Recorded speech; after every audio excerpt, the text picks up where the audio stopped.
بسم اللہ الرحمن الرحیم۔ السلام علیکم۔ کون کون سے بہن بھائی کہاں کہاں سے سٹوری سنتے ہیں، کومنٹ میں ضرور بتایا کریں۔ کہانی کا آغاز کرتے ہیں کہ سسرال پہنچ کر کا مرحلہ طے پا گیا اور مٹھائی تقسیم ہونے لگی تھی۔ وہاں زندگی میں پہلی بار میں نے اپنے تینوں ماموں کو دیکھا تھا۔ بڑے ماموں بالکل نارمل اور سرد طریقے سے ملے تھے۔ منچلے ماموں نے بڑے پیار سے گلے لگایا اور میرے ماتھے پر بوسہ بھی دیا تھا، جبکہ چھوٹے ماموں بھی بہت اخلاق محبت سے ملے تھے۔ بڑے ماموں نے اتنا پیار نہیں دیا تھا، لیکن پھر بھی ماموں جیسا پیارا رشتہ پا کر مجھے بہت اچھا لگ رہا تھا۔ اماں بڑے فخر سے میرا ہاتھ پکڑ کر اپنے بہن اور بھائیوں سے ملوا رہی تھی اور سب حسرت سے مجھے دیکھ رہے تھے۔ کچھ ہی دیر بعد میری دلہن کو میرے پاس لا کر بٹھایا جانے لگا۔ وہاں پر کافی لوگ جمع تھے۔ میں نے دیکھا کہ ایک بڑی سی چادر میں لپیٹ کر دو عورتیں اسے لا رہی تھی اور جیسے ہی میری نظر اس کے پاؤں کی طرف پڑی تو میرے تو پیروں تلے سے زمین نکل گئی۔ میں اسے دیکھ کر حیران رہ گیا۔ انتہائی سانولے سیاہ مائل پاؤں اور ان پر لگی ہوئی مہندی کا عجیب و غریب سا ڈیزائن، اور وہ منظر دیکھتے ہی میرے دل کے اندر جیسے کچھ ٹوٹ کر بکھر گیا تھا۔ میں خود اتنا گورا چٹا، پڑھا لکھا اور اس وقت کسی شہزادے سے کم نہیں لگ رہا تھا، اور میری بیوی اتنی سانولی۔ میں نے سوچا کہ کل جب میرے دوست اسے دیکھیں گے تو وہ تو میرا مذاق بنائیں گے اور میرا جینا حرام کر دیں گے۔ میرے دل سے ایک دردناک چیخ اٹھی تھی کہ یہ میرے ساتھ کیا ہو گیا۔ میں نے اپنی ماں پر اعتبار کیا تھا اور مجھے لگتا تھا کہ ماں جس کے قصیدے ہر وقت پڑھتی ہے وہ بہت خوبصورت لڑکی ہوگی۔ میری نظریں میری ماں کے چہرے کی طرف گئیں، جہاں فتح کی ایک عجیب سی چمک نظر آ رہی تھی، مگر میرا اپنا چہرہ لمحوں میں بجھ چکا تھا۔ میں نے سوچا کہ جس کے پاؤں اتنے سانولے ہیں، نہ جانے وہ خود کیسی ہوگی۔ جب اسے میرے پاس لا کر بٹھایا گیا اور وہ بڑی سی چادر ہٹائی گئی تو میری ہمت نہیں ہو رہی تھی کہ میں اس کا چہرہ دیکھوں، کہ کہیں رہا سہا بھرم بھی ختم نہ ہو جائے۔ لیکن دل کے ہاتھوں مجبور ہو کر جیسے ہی میں نے گردن موڑ کر اس کے چہرے کی طرف دیکھا تو میری آنکھیں حیرت سے کھلی کی کھلی رہ گئیں، کیونکہ وہ تو پردیس کی زندگی بظاہر جتنی چمکدار اور پرآسائش نظر آتی ہے، اندر سے اتنی ہی خاموش، کٹھن اور تنہائی سے بھری ہوئی ہوتی ہے۔ میرا نام آصف ہے اور میں پچھلے 6 سالوں سے دبئی کی تپتی دھوپ اور تیز رفتار زندگی میں شب و روز محنت کر رہا تھا، اور ماشاءاللہ ایک بہترین کمپنی میں ایک اچھے عہدے پر فائز بھی تھا۔ اور اللہ پاک کا بڑا کرم تھا کہ میں نے پاکستان میں اپنے گھر والوں کی ہر ضرورت، ہر خواہش اور ہر آسائش کا ہمیشہ پورا خیال رکھا ہوا تھا اور کبھی کسی چیز کی کمی نہیں ہونے دی تھی۔ میں خود بھی پڑھا لکھا اور سمجھدار انسان تھا، اس لیے اپنی ذمہ داریوں کو اچھے سے نبھانا جانتا تھا۔ دبئی میں اکیلا نہیں رہتا تھا، بلکہ میری بڑی بہن اپنے شوہر کے ساتھ وہیں مقیم تھی، اور میں انہی کے گھر ان کے ساتھ رہتا تھا، جہاں مجھے ہر طرح کی راحت و سکون میسر بھی تھا۔ دوسری طرف پاکستان میں ہمارا ایک بہت بڑا خوبصورت عالی شان مکان تھا، جس کی دیکھ بھال امی کیا کرتی تھی۔ میرے اماں اور ابا پاکستان میں ہوتے تھے، اور اماں کے دل میں میرے بچپن سے ہی ایک حسرت اور پکی دھن سوار تھی۔ وہ مجھ سے جب بھی بات کرتی تھی تو ان کی زبان پر صرف صوفیہ ہی ہوتی تھی، ایک صوفیہ ہی ہوتی تھی جس کی وہ باتیں کرتی تھیں کہ آصف، میں نے تمہاری شادی اپنے بھائی کی بیٹی صوفیہ سے کرنی ہے، اور یہ میری دل کی بڑی خواہش ہے۔ وہ بلا کی خوبصورت اور حد درجے سلجھی ہوئی لڑکی ہے۔ اماں کو جب بھی کوئی موقع ملتا وہ اپنی بھتیجی صوفیہ کی تعریفوں کے کلابے ملانے لگتی تھی اور مجھ سے کہتی تھیں کہ جس دن ان کے بھائی نے تھوڑا سا بھی اشارہ کر دیا، یعنی کہ ہاں کر دی، تو وہ فوراً اس کا ہاتھ مانگنے کے لیے اس کے گھر چلی جائیں گی اور اس میں 1 منٹ بھی نہیں لگائیں گی، کیونکہ انہوں نے اپنے بھائی سے اس سلسلے میں پہلے سے بات کر رکھی تھی۔ لیکن اس تمام قصے اور رشتہ داری کے پس منظر میں ایک بات بتانا چاہوں گا۔ ایک بہت ہی طویل، تلخ اور دردناک داستان چھپی ہوئی تھی، جس سے پورا خاندان واقف تھا۔ بات دراصل یہ تھی کہ میری امی نے کوئی عام شادی نہیں کی تھی، بلکہ میری اماں نے میرے ابا کے ساتھ گھر سے بھاگ کر شادی کی تھی۔ بچپن میں اماں اور ابا کی بات پکی ہو چکی تھی۔ جس طرح خاندان میں آپس میں رشتے طے کر دیے جاتے ہیں، اس طرح دونوں خاندانوں کے مکمل رضامندی کے ساتھ بات پکی ہو چکی تھی، اور سب لوگ بہت خوش بھی تھے۔ لیکن جیسے جیسے وقت گزرتا گیا، بڑوں کے درمیان آپسی بات چیت میں سنگین مسائل اور سخت اختلافات پیدا ہونا شروع ہو گئے۔ کسی بات پر جھگڑا ہو گیا جس کی وجہ سے رشتے سے جواب دے دیا گیا۔ معاملے اس حد تک بڑھ گئے کہ امی کے گھر والوں نے بالآخر یہ رشتہ توڑنے کا حتمی اعلان بھی کر دیا تھا۔ اماں اور ابا ایک دوسرے کو پسند کرنے لگے تھے کیونکہ اب وہ بڑے ہو گئے تھے اور ایک دوسرے کے بغیر جینے کا تصور بھی نہیں کر سکتے تھے۔ انہوں نے بڑوں سے منت سماجت کی کہ بڑوں کے آپسی جھگڑوں اور لڑائیوں میں ان کا کیا قصور ہے، یہ رشتہ کیوں توڑا جا رہا ہے، مگر جب کسی نے ان کی ایک نہ سنی تو مجبوری کے عالم میں اماں اپنے گھر والوں اور خاندان کی مرضی کے خلاف میرے ابا کے ساتھ گھر چھوڑ کر چلی گئیں اور انہوں نے وہاں جا کر کورٹ میرج کر لی، یعنی میرے ابا سے نکاح کر لیا۔ اور اس قدم کے اٹھاتے ہی اماں کے بھائیوں اور باقی تمام رشتہ داروں نے ان سے اپنے تمام ناطے اور تعلقات ہمیشہ کے لیے ختم کر دیے، یعنی کہ میرے ماموں کی طرف سے سخت رویے کا اظہار کیا گیا اور بول چال مکمل طور پر بند ہو گئی۔ دہائیاں گزرنے اور حالات بدلنے کے بعد جب ہمارے مالی حالات بے حد مستحکم اور بہترین ہو گئے تو امی کا اپنے بہن بھائیوں سے فون پر رابطہ تو کسی حد تک بحال ہو گیا تھا، لیکن ہمارے گھر کا ان کے ہاں آنا جانا یا ملنا جلنا بالکل بھی نہیں تھا، کیونکہ میرے ابا ان لوگوں کو سخت ناپسند کرتے تھے اور ابا جو تھے نا وہ اماں کو لے کر شہر شفٹ ہو گئے تھے۔ اور ابا کی ان سے نفرت کرنے کی سب سے بڑی وجہ یہ تھی کہ اماں کے گھر والے ماضی کی باتوں کو لے کر میرے ابا کی بالکل عزت نہیں کرتے تھے، اور جب بھی کوئی خاندان میں کوئی فنکشن ہوتا جمع ہوتے تو باتیں سنا دیا کرتے تھے، جس کی وجہ سے ابا انہیں دیکھنا بھی نہیں چاہتے تھے۔ میں اکثر اماں کی زبانی صوفیہ کا ذکر سن کر انہیں پیار اور سنجیدگی سے سمجھایا کرتا تھا کہ اماں آپ بلا وجہ خواہ کی امیدیں لگا رہی ہیں، ابا اس رشتے کے لیے زندگی میں کبھی نہیں مانیں گے اور وہ آپ کے بھائی کی بیٹی کو اس گھر کی بہو کے طور پر کبھی قبول نہیں کریں گے۔ اور دوسری بات یہ ہے کہ میں نے آج تک صوفیہ کو آنکھوں سے دیکھا ہی نہیں ہے، نہ جانے وہ کیسی دکھتی ہے، اس کے کیا لچھن ہے، اس کا مزاج کیسا ہے۔ آپ زبردستی ایک انجان لڑکی کو میرے سر پر مسلط کرنے کی کوشش کر رہی ہیں۔ میری ماں میری یہ تمام باتیں سنتی تو ان کے چہرے پر ایک پراسرار سی مسکراہٹ پھیل جاتی تھی اور وہ محبت بھرے انداز میں کہتی تھیں کہ میں تیرے ابا کو تو منا ہی لوں گی، لیکن تو دیکھنا آصف، جب تو اسے پہلی بار دیکھے گا تو دنگ رہ جائے گا کہ تیرے لیے تیری ماں نے کتنا نایاب اور زبردست ہیرا پسند کیا ہے۔ شکل و صورت کی صرف خوبصورت نہیں بلکہ شہزادیوں جیسا اخلاق، اس کی عادات، اس کا سلیقہ بہت اچھا ہے۔ اس کے قدم ہمارے گھر میں پڑتے ہی ہمارے ویران گھر کی رونقیں اور برکتیں دوبالا ہو جائیں گی۔ تم دیکھنا، اس کے آتے ہی تمہاری زندگی سنور جائے گی۔ اماں کی ان پرخلوص باتوں کا مجھ پر ایسا سحر طاری ہوا کہ میں نے بھی اپنے دل اور خیالوں کے آئینے میں صوفیہ کی ایک دلکش، شرمیلی اور حسین سی تصویر بنا رکھی تھی، جسے میں اکثر تنہائی میں سوچا کرتا تھا، اور میں اماں کی باتوں پر 100% فائنل ہو چکا تھا کہ شادی کروں گا تو صرف صوفیہ سے۔ اماں کی سب سے بڑی خواہش یہ تھی کہ اس رشتے کے بہانے ان کے اپنے مائکے سے پرانی جو تمام رنجشیں تھیں، فاصلے اور نالانیاں، وہ ہمیشہ کے لیے ختم ہو جائیں گی۔ میں نے کئی بار اس معاملے پر اپنی ماں کو چپکے چپکے آنسو بہاتے تڑپتے ہوئے دیکھا تھا۔ وہ اکثر کسی نہ کسی خوشی کے موقع پر اپنے بہن بھائیوں کو یاد کرتی تھی، اس لیے میں اپنی ماں کی خوشی کی خاطر اس رشتے پر دل و جان سے راضی تھا، کیونکہ شروع میں سے ہی میں اپنی ماں سے بہت زیادہ اٹیچ تھا، لیکن میری بہن ابا کے زیادہ قریب تھی۔ پھر وہ دن بھی آ گیا جس کا امی کو سالوں سے انتظار تھا۔ میں دبئی میں اپنے کمرے میں تھا کہ اماں کا پاکستان سے فون آیا۔ ان کی آواز میں بلا کی خوشی تھی۔ وہ کہنے لگیں کہ آصف، آج میں تیرے رشتے کی بات پکی کرنے اپنے بھائی کے گھر جا رہی ہوں۔ تیرے ابا مان گئے ہیں اور انہوں نے اجازت دے دی ہے۔ آج تم دیکھنا، میں سب کچھ فائنل کر کے آؤں گی اور پھر تمہیں خوشی کی خبر دوں گی۔ ان کی اتنی خوشی دیکھ کر میرا دل بھی خوشی سے سرشار ہو گیا۔ میں نے فون پر ہنستے ہوئے کہا تھا، اماں جاتے ہوئے وہاں سے صوفیہ کی ایک اچھی سی تصویر ضرور بنا لینا اور مجھے ضرور واٹس ایپ کرنا، تاکہ میں بھی تو دیکھوں کہ میری ہونے والی دلہن کیسی ہے اور میری ماں کی پسند کیسی ہے۔ پورا دن گزر گیا۔ میں بے صبری سے ڈیوٹی پر ماں کے فون کا انتظار کرتا رہا، لیکن اماں کا کوئی پیغام نہیں آیا۔ شام ہو گئی۔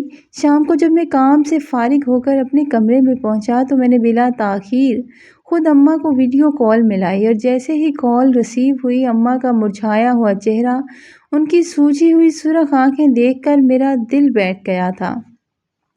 ان کا چہرہ دیکھ کر صاف نظر آ رہا تھا کہ وہ کافی دیر پہلے روتی بھی رہی ہیں اور اب بھی ان کی گالوں پر آنسو بہہ رہے تھے۔ انہوں نے روتے ہوئے بتایا کہ آصف، تیرے چھوٹے ماموں تو رشتے کے لیے مان گئے تھے، لیکن وہ ان کی بیٹی تھی۔ لیکن تیرے بڑے ماموں نے مجلس میں پرانی باتیں یاد کر کے سخت غصہ کیا اور صاف انکار کر دیا، جیسے وہ آج تک اس دال کو بھول ہی نہیں پا رہے۔ اس قصے کو انہوں نے دل سے نکالا ہی نہیں ہے۔ اور دوسری طرف جب تیرے ابا کو پتہ چلا تو انہوں نے بھی شدید غصے میں صاف کہہ دیا ہے کہ میرا بیٹا وہاں شادی ہرگز نہیں کرے گا۔ اماں کا یوں دل ٹوٹتا دیکھ کر مجھے محسوس ہوا جیسے میرا اپنا دل سینے میں ٹکڑے ٹکڑے ہو گیا، کیونکہ جب بھی اماں صوفیہ کا نام لیتی تھی تو ان کی آنکھوں میں ایک عجیب سی چمک اور خوشی آ جاتی تھی جو اب غائب ہو چکی تھی۔ میں نے اماں کو دلاسا دیا اور کہا کہ میں خود ابا سے بات کروں گا، آپ فکر ہی نہ کریں۔ پھر اگلے ہی دن صبح جب میں ناشتے کی میز پر بیٹھا تھا تو اچانک اماں کی دوبارہ ویڈیو کال آئی تھی۔ ان کے چہرے پر حیرت انگیز فاتحانہ مسکراہٹ اور خوشی تھی۔ وہ چہکتے ہوئے کہنے لگیں، آصف، تیرے ماموں آخرکار مان گئے اور میں نے تیرے رشتے کی بات بالکل پکی کر دی ہے اور تیرے ابا نے بھی اب حامی بھر ہی لی ہے۔ بس تیرے ماموں ذرا پرانے خیالوں اور سخت مزاج کے انسان ہیں۔ وہ لڑکیوں کی تصویریں بنانے اور غیر مردوں کو بھیجنے کے سخت خلاف ہیں۔ وہ کہتے ہیں کہ جب تک شرعی رشتہ نہیں بن جاتا وہ تصویر نہیں دیں گے۔ اس لیے میں تصویر تو نہیں لے سکتی، لیکن تو فکر نہ کر، جب تو پاکستان آ کر اس سے ملے گا تو اپنی ماں کے انتخاب کی تعریف کرتے نہیں تھکے گا۔ اماں نے جیسے ہی فون پر رشتہ طے ہونے کی خبر سنائی، ان کی آواز خوشی سے نہال تھی۔ وہ بولیں، آصف، بس اب تو جلدی سے پاکستان آنے کی تیاری کر۔ میں جلد از جلد تیرا نکاح کرنا چاہتی ہوں، تیرے سر پر سہرا سجانا چاہتی ہوں اور میں اس بچی کو اپنے گھر لانا چاہتی ہوں۔ میں یہاں اس بڑے سے گھر میں بہت اکیلی ہو گئی ہوں اور خود کو شدید تنہا محسوس کرتی ہوں، اور تیرے باپ کا مزاج تو جانتا ہی ہے کہ پل میں تولا اور پل میں ماشا ہو جاتے ہیں۔ اماں کی باتیں سن کر جب میرے دل میں خوشی کی لہر دوڑ گئی تھی، وہیں میں نے دبئی میں اپنے آفس سے جلد از جلد چھٹیوں کی کوششیں کرنا شروع کر دی۔ میرا دل چاہتا تھا کہ میں اڑ کر اپنی ماں کے پاس چلے جاؤں اور اپنی ماں کی خوشی کو شیئر کروں۔ میں نے باقاعدہ 3 ماہ کی لمبی چھٹی کی درخواست جمع کرائی، جو الحمدللہ منظور بھی ہو گئی۔ جب میں نے اماں کو بتایا کہ میں پاکستان آ رہا ہوں تو میں نے ان سے کہا کہ اماں، میرے آنے سے پہلے ہی آپ شادی کی تاریخ فائنل کر دیں تاکہ میں یہاں سے ابھی آپ کے لیے ڈھیروں شاپنگ کر کے لا سکوں۔ اماں نے میری آمد سے ٹھیک 3 دن پہلے ہی نکاح کی تاریخ رکھ دی تھی، یعنی میرے پاکستان پہنچتے ہی چوتھے دن ہمارا نکاح تھا۔ اماں نے اپنے ہاں بڑا فنکشن اور ولیمہ کرنا تھا، لیکن ماموں ذرا غریب تھے، گاؤں میں رہنے والے سادہ لو انسان تھے۔ انہوں نے کہا تھا کہ صرف سادگی میں نکاح ہوگا، اس لیے ان کی خواہش تھی کہ صرف نکاح ہی ان کے گھر سے ہو۔ میں دبئی میں جب اپنے دوستوں کے ساتھ رہتا تھا تو میں نے دیکھا تھا کہ سب کی شادیاں ہو چکی تھی۔ وہ روز اپنی بیویوں کو ویڈیو کال کرتے تھے، ان کے لیے تحفے بھیجتے تھے، ان کی بیویاں ان کی فکر میں کالز کرتی تھیں اور وہ آپس میں پیار بھری باتیں کرتے تھے، اور ہمیں ہمیشہ ان کی باتیں سن کر مسکرا دیا کرتا تھا اور دل میں خوش ہوتا تھا کہ جب بھی میں واپس جاؤں گا تو مجھے بھی کوئی محبت سے فون کرنے والا ہوگا۔ اماں نے جس طرح صوفیہ کی خوبیاں بیان کی تھی، میں دل ہی دل میں اس کا تصور کر کے پھولے نہیں سماتا تھا۔ اور بالآخر وہ دن بھی آ گیا جس دن میرا نکاح ہوا تھا۔ میں دلہا کے روپ میں سج دھج کے تیار کھڑا ہوا تھا۔ اماں میری نظریں اتار رہی تھی اور ہم پر سے صدقے واری جا رہی تھی۔ شہر کے سب سے مہنگے بوتیک سے میری ماں نے میرا جوڑا منگوایا تھا اور اماں اور ابا دونوں ہی بے حد خوش تھے۔ رخصتی سے ذرا سے پہلے ابا نے مجھے گلے لگایا اور اماں کی طرف دیکھ کر بولے کہ دیکھ لے میرا شہزادہ بیٹا، میری صورت میں پہلا داماد تیرے خاندان کو ملا تھا، لیکن انہوں نے میری قدر نہیں کی۔ دیکھو اب میرے بیٹے کی قدر کرتے ہیں کہ نہیں۔ میں اپنا ہیرا ان کا داماد بنا رہا ہوں، اور اگر انہوں نے میرے بیٹے کی قدر نہ کی تو میں اسے کبھی سسرال نہیں جانے دوں گا۔ اماں نے ابا کی طرف دیکھا اور بولی کہ شادی کے خوشی کے دن پر آپ یہ کیسی باتیں کر رہے ہیں؟ بیٹے کی بارات لے کے جا رہے ہیں، ایسے وقت میں اچھی باتیں کرتے ہیں اور بیٹے کو دعا دیتے ہیں کہ اللہ اس کی آنے والی زندگی بہتر کرے۔ خیر، ماں باپ کی دعاؤں کے سائے میں ہم بارات لے کر روانہ ہو گئے۔ بارات جیسے ہی ایک چھوٹے سے کچے اور گمنام گاؤں کی طرف مڑی تو میرا دل تھوڑا سا بجھ گیا تھا کہ یار گاؤں کی لڑکی ہوگی، لیکن پھر مجھے فوراً سے اپنے دوست کی وہ بات یاد آئی کہ گاؤں کی لڑکیاں تو بلا کی حسین ہوتی ہیں، سادگی کا پیکر ہوتی ہیں، دیکھتے ہی دل کو چھو لیتی ہیں۔ بس یہ سوچتے ہی میرا دل ایک بار پھر سے مسکرا اٹھا اور میں خوشی خوشی اپنے سسرال پہنچ گیا۔ سسرال پہنچ کر نکاح کا مرحلہ طے پا گیا اور مٹھائی تقسیم ہونے لگی۔ وہاں زندگی میں پہلی بار میں نے اپنے تینوں ماموں کو دیکھا تھا۔ بڑے ماموں بالکل نارمل سے انداز میں ملے، جیسے انہیں مجھ سے ملنے میں کوئی خاص دلچسپی نہ ہو۔ منجھلے ماموں نے بڑے پیار سے گلے لگایا اور میرے ماتھے پر بوسہ بھی دیا تھا، جبکہ چھوٹے ماموں بھی مزاج کے اچھے تھے، بہت اخلاق سے ملے تھے۔ ظاہر سی بات ہے، میں تو ان کا ہونے والا داماد بھی تھا۔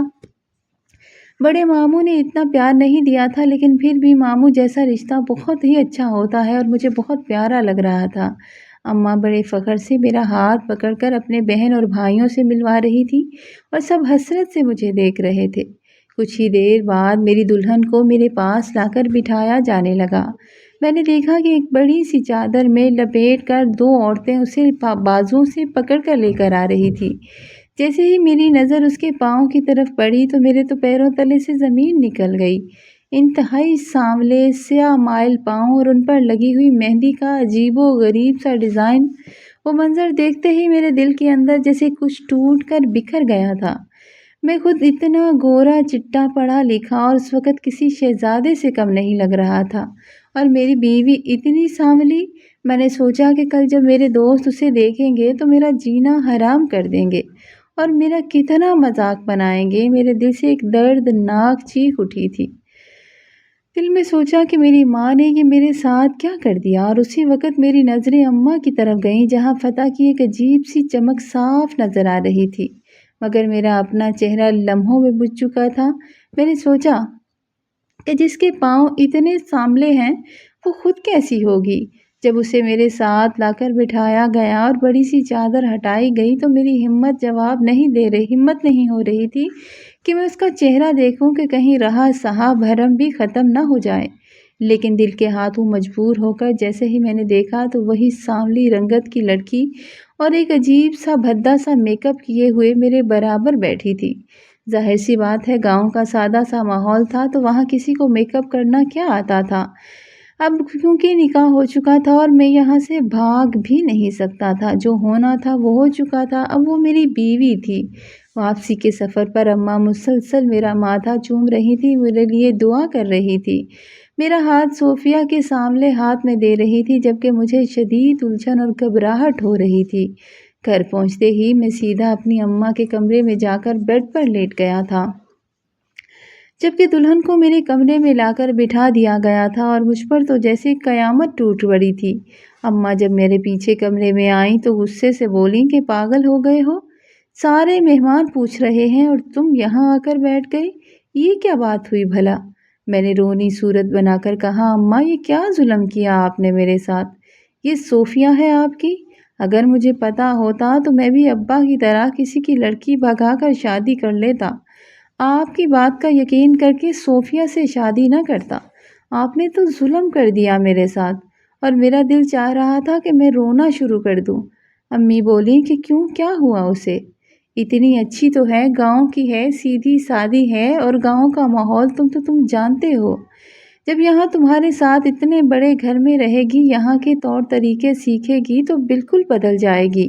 گاؤں کی تیز دھوپ اور مٹی کی وجہ سے اس کا رنگ ایسا ہو گیا ہے، وہ لوگ اپنے ماں باپ کے ساتھ کھیتوں میں کام کرتے ہیں اور تم دیکھنا 20-25 دن میں وہ تم سے کم نہیں لگے گی۔ میں نے اماں کے آگے ہاتھ جوڑ دیے اور کہا، اماں خدا کے واسطے، اس کے پاؤں دیکھ کر ہی میرا دل ٹوٹ گیا تھا۔ میں صبح ولیمہ نہیں کروں گا، میرے دوست آئیں گے تو میرا مذاق بنائیں گے۔ اماں کہنے لگی کہ میں اسے سب سے بڑے پارلر میں تیار کرواؤں گی تو وہ بہت پیاری لگے گی۔ تم میرا یقین کرو، وہ بہت پیاری اور دل کی بہت اچھی لڑکی ہے۔ میرا دماغ کام نہیں کر رہا تھا۔ اسی وقت اماں کے پیچھے ابا بھی آ گئے، اور جب انہوں نے میرا چہرہ دیکھا اور پوچھنے لگے کہ آخر کیا ہوا تو میں نے سب بتا دیا۔ میں نے بتا دیا کہ مجھے وہ لڑکی بالکل بھی پسند نہیں آئی۔ ابا خاموشی سے بیٹھ گئے اور میری طرف دیکھنے لگے اور کہنے لگے کہ مجھے تو پہلے سے پتا تھا، لیکن تمہاری ماں نے صوفیہ کی رٹ لگا رکھی تھی، اسے نہ جانے صوفیہ میں کیا پسند تھا۔ اب گلے بڑا ڈھول تمہیں بجانا پڑے گا، چاہے اچھے سے بجاؤ یا نہ بجاؤ۔ میرا ذہن سوچنے سمجھنے کی صلاحیت سے نکل چکا تھا۔ میں نے کہا اماں، اس عورت کو میں ایک شرط پر اپنے ساتھ رکھوں گا، اگر آپ صبح کا ولیمہ کینسل کر دیں۔ اماں بولی پاگل ہو گئے ہو تم؟ میرا ایک بیٹا ہے اور میں اس کا ولیمہ نہ کروں؟ ولیمہ تو سنت ہے۔ میں نے تیش میں آ کر کہا اماں میں کہیں بھاگ جاؤں گا ورنہ ولیمہ روک دیں۔ اس پر اماں نے ڈانٹ کر کہا کہ اٹھ کر شرافت سے کمرے میں جاؤ ورنہ 2 تھپڑ لگاؤں گی کہ یاد کرو گے۔ میں چاہے جتنا بھی بڑا ہو گیا تھا، آج بھی میں اپنی ماں سے ڈرتا تھا اور ان کی ہر بات مان لیا کرتا تھا، اس لیے خاموشی سے اٹھ گیا تھا۔ لیکن دل نہ جانے کیوں بوچھل سا ہو رہا تھا۔ نکاح کی رات قدم تو اپنے کمرے کی طرف بڑھا رہا تھا، لیکن دل بالکل نہیں مان رہا تھا۔ میں چپکے سے رخ موڑ کر گیسٹ روم میں چلا گیا اور اندر سے کنڈی لگا دی تھی اور وہیں بستر پر گر گیا تھا۔ میں نے اپنا موبائل فون بھی بند کر دیا کہ تاکہ کوئی مجھ سے رابطہ نہ کر سکے اور نہ ہی مجھے پریشان کر سکے۔ نیند میری آنکھوں سے کوسوں دور تھی، سینے میں الجھن کا ایک طوفان برپا تھا کہ آخر میرے ساتھ یہ ہو کیا گیا ہے۔ پوری رات بستر پر میں نے کروٹیں بدلتے ہوئے گزار ڈالی تھی۔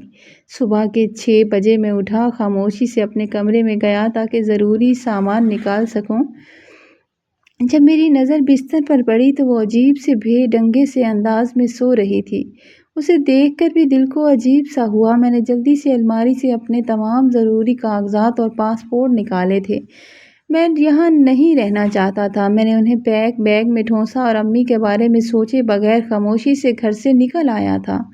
میں نے سوچا کہ اگر میں گھر پر رکا تو ماں ولیمہ کریں گی اور ولیمہ ہو گیا تو میرا بہت مذاق اڑے گا۔ میں سیدھا ایئرپورٹ پہنچا، دبئی کی ٹکٹ لی اور فلائٹ پکڑ کر واپس آ گیا تھا۔ حالانکہ ابھی میری 3 ماہ کی چھٹیاں باقی تھیں اور اگلے دن جب میں دبئی میں اپنے آفس پہنچا تو سب حیران رہ گئے کہ اتنی جلدی واپس کیوں آ گئے؟ تمہاری تو چھٹی ابھی شروع ہونی تھی۔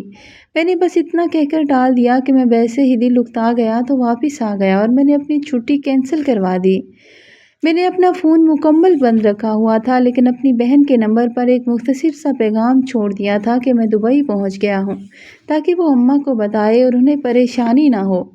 مجھے اس بات کی شدید شرمندگی تھی کہ میں اپنی ماں سے نظریں کیسے ملاؤں گا اور ان کے سوالوں کا آخر جواب کیا دوں گا۔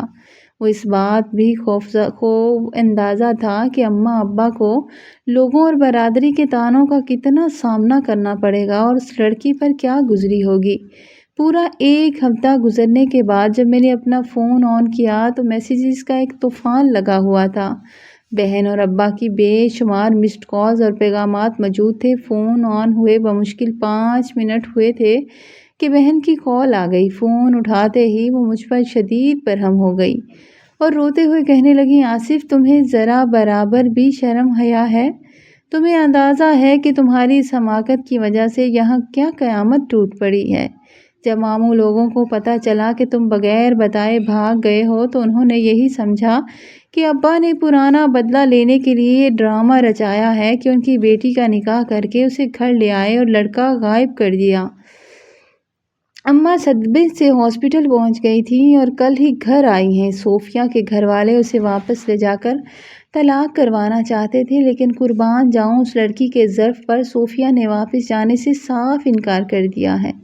اس نے کہا ہے کہ وہ اسی گھر میں رہے گی اور جب تک تم نہیں آؤ گے، تم خود آ کر اسے طلاق نہ دو گے، وہ دن رات اماں کے پاس بیٹھ کر ان کی خدمت کر رہی ہے، ان کا خیال رکھ رہی ہے۔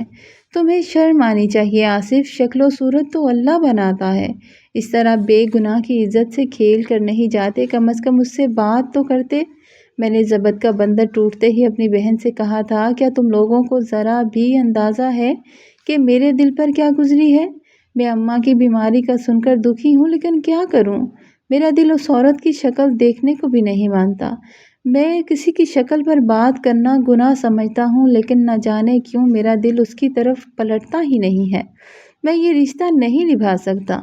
اماں سے میری طرف سے معافی مانگ لینا، لیکن جب بہن نے اماں کو فون دیا تو اماں نے مجھ سے بات کرنے سے صاف انکار کر دیا۔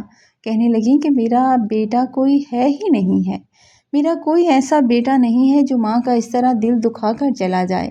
ماں کے ان الفاظ نے میرے دل کو زخمی کر دیا اور میں تنہائی میں گھٹنے ٹیک کر رہ گیا تھا۔ اس وقت میں بڑا دکھی تھا۔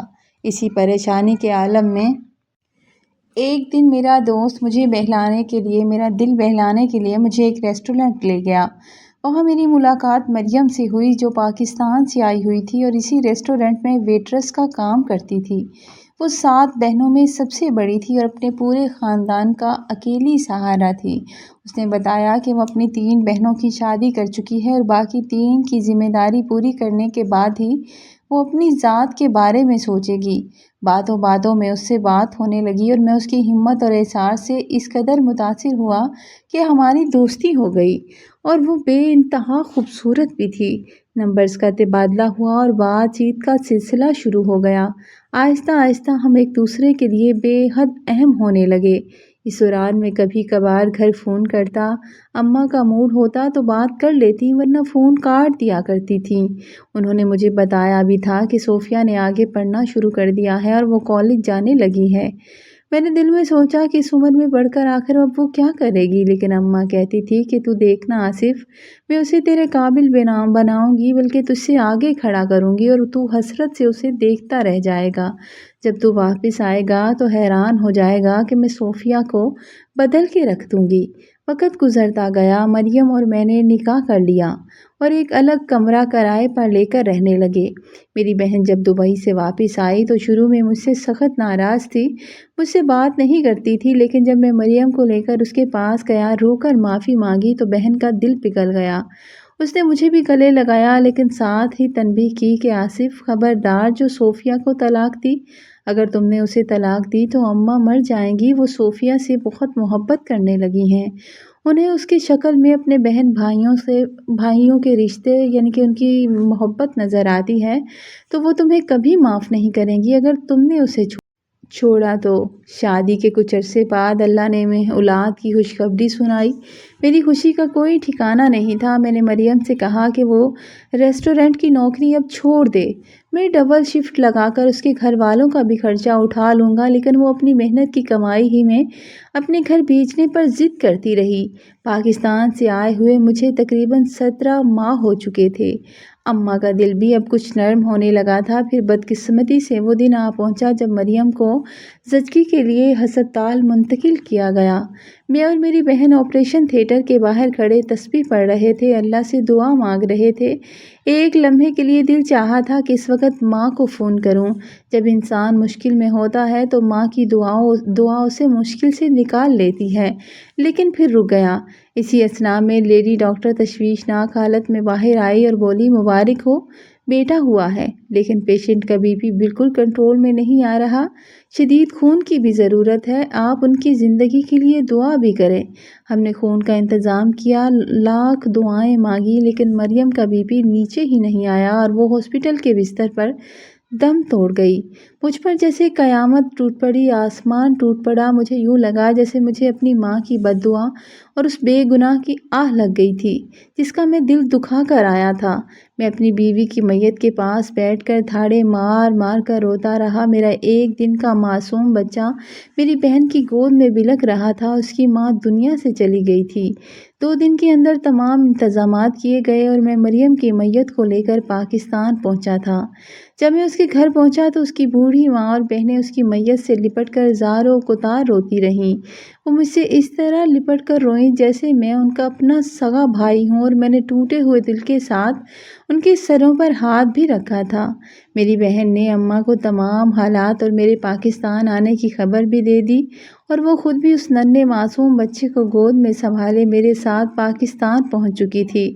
مریم کی تدفین کے بعد 2 دن میں خاموشی سے اپنے سسرال والوں کے پاس ہی رکا رہا، ان کا غم بانٹتا رہا۔ انہیں میری اور مجھے ان کی ضرورت تھی۔ جب میری بہن میرے 1 دن کے معصوم بچے سعد کو سنبھال کر گاڑی میں اماں کے گھر واپس چلی گئی تھی، 3 دن بعد جب میں اپنے سسرال سے نکل کر اپنے گھر کی دہلیز پر آیا تو نہ جانے وہاں سب نے کیا کیا سوال کیے ہوں گے یا کیا کیا کچھ ہوا ہوگا سعد کو دیکھ کر میری بہن سے میں کچھ نہیں جانتا تھا۔ گھر کے اندر قدم رکھتے ہی میں نے دیکھا کہ صحن میں میری اماں سعد کو اپنی گود میں لیے بیٹھی تھیں اور اسے بہلا رہی تھیں۔ جیسے ہی اماں کی نظر مجھ پر پڑی تو انہوں نے ایک گہرا سانس لیا اور دکھ و ناراضگی سے اپنا چہرہ دوسری طرف پھیر لیا۔ میں اندر سے مکمل طور پر ٹوٹ چکا تھا۔ ننگے پاؤں تڑپتا ہوا امی کی طرف گیا اور ان کے پاؤں پکڑ کر بیڈ کے پاس زمین پر بیٹھ گیا۔ میں ماں کے پاؤں سے لپٹ کر دھاڑے مار مار کر رونا شروع ہو گیا اور اپنی تمام غلطیوں کی معافیاں مانگنے لگا تھا۔ میری زاروں قطار ہچکیاں سن کر میری بہن بھی فوراً کمرے سے باہر نکل آئی اور مجھے سنبھالنے لگی اور چپ کروانے لگی۔ بالآخر امی کا ممتا سے بھرا دل بھی پگھل گیا۔ انہوں نے مجھے اٹھایا اور مجھے اس طرح بچوں کی طرح روتے دیکھ کر انہوں نے گلے سے لگا لیا۔ میں اماں کے گلے لگ کر بچوں کی طرح رونے لگا اور تڑپ کر پوچھا تھا، اماں سچ بتائیں، کہیں آپ نے مجھے کوئی بد دعا تو نہیں دی جو میرے ساتھ یہ سب کچھ ہو گیا؟ اماں نے میرے آنسو صاف کیے، میرا چہرہ صاف کرتے ہوئے کہنے لگیں، پاگل ہو گئے ہو آصف؟ ماں چاہے کتنی ہی دکھیا کیوں نہ ہو، وہ اپنی اولاد کو کبھی بد دعا نہیں دیتی، اور تو میرا بڑا پیارا بیٹا ہے۔ میں نے سسکیاں لیتے ہوئے کہا، اماں میں نے آپ کی نافرمانی کی تھی، اس لیے اللہ تعالیٰ نے سزا کے طور پر مجھ سے میری محبت چھین لی۔ ہم دونوں ماں بیٹا روتے رہے کہ اتنے میں اماں نے صوفیہ کو پانی لانے کے لیے آواز دی تھی۔ کچھ ہی دیر میں صوفیہ ہاتھ میں ٹرے لیے صحن میں آئی تھی اور جیسے ہی میری نظر اس پر پڑی میں سچ مچ اسے دیکھ کر دنگ رہ گیا تھا۔ میں حیران ہو گیا کہ 2 سال کے عرصے میں وہ کس قدر بدل چکی تھی۔ اس کا سانولا رنگ پہلے سے بہت بہتر اور نکھر چکا تھا، مگر اس سے بھی بڑی بات یہ تھی کہ وہ بے حد اعتماد، باوقار اور ہمارے گھر کے ماحول کے بالکل مطابق لگ رہی تھی۔ اس نے ہلکے رنگ کا نہایت نفاست بخش لباس پہن رکھا تھا اور بڑی ہی شائستگی سے اور سلیقے سے کھانے پینے کا سامان ہمارے سامنے میز پر رکھا اور چلی گئی۔ اس کی پوری توجہ اس پوری کام کے دوران اس نے ایک بار بھی آنکھ اٹھا کر میری طرف دیکھا ہی نہیں تھا، بالکل ایسے کہ جیسے میں وہاں موجود ہی نہیں۔ مجھے بہن نے بتایا کہ میرے آنے سے پہلے وہ میرے ہی کمرے میں رہتی تھی، لیکن جس دن میں پاکستان آیا تھا اس نے اپنا تمام سامان میرے کمرے سے نکال کر خاموشی سے گیسٹ روم میں منتقل کر لیا تھا تاکہ اس کی وجہ سے مجھے الجھن نہ ہو۔ میں نے دیکھا کہ کس طرح گھر کے ملازمین کو وہ ہدایت دیتی تھی۔ گھر کی صفائی سے لے کر باورچی خانے تک کا تمام کنٹرول اس کے سلیقہ مند ہاتھوں میں تھا، یہاں تک کہ اماں اور ابا کی ادویات کا وقت پر خیال رکھنا، ہر کام کرنا، ان کی چھوٹی بڑی ضروریات کا دھیان رکھنا اس کی پہلی ترجیح تھی۔ صبح سویرے ہی اٹھ جاتی تھی اور اتنی ذمہ داری سے گھر سنبھالتے دیکھ کر مجھے اماں کی وہ پرانی بات یاد آتی تھی کہ وہ لڑکی نہیں بلکہ ایک ہیرا ہے، اور ہیرے کی قدر جوہری کو ہوتی ہے۔ اور شاید میری اماں اس کے اسی صبر اور سلیقے اور سمجھداری کی وجہ سے اس کی تعریف کرتے نہیں تھکتی تھی، مگر دل میں اب مریم کی یادیں بسی ہوئی تھیں اور اس کا یوں اچانک دنیا سے چلے جانے کی وجہ سے میں سخت ڈپریشن کا شکار ہو چکا تھا۔ میں نے اپنا کھا پی کر خیال رکھنا جو ہے وہ بھی چھوڑ دیا تھا۔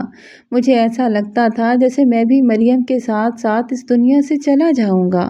اب میرے بچے سعد کی بھی تمام تر دیکھ بھال اور ذمہ داری بھی صوفیہ کے کندھوں پر آ چکی تھی۔ میں نے اپنے بیٹے کا نام سعد رکھ دیا تھا۔ میری بڑی بہن کچھ دن پاکستان ہمارے پاس رہی اور پھر اپنے گھر واپس چلی گئی کیونکہ وہ زیادہ دن یہاں نہیں رہ سکتی تھی، لیکن میرا اب واپس دبئی جانے کو بالکل دل نہیں کر رہا تھا کیونکہ میں اندر سے بالکل خالی ہو چکا تھا۔ میں دن کا زیادہ تر وقت اپنی اماں کے پاس بیٹھ کر گزارتا یا پھر چپکے سے مریم کی قبر پر چلا جاتا تھا اور وہاں بیٹھ کر گھنٹوں روتا رہتا تھا۔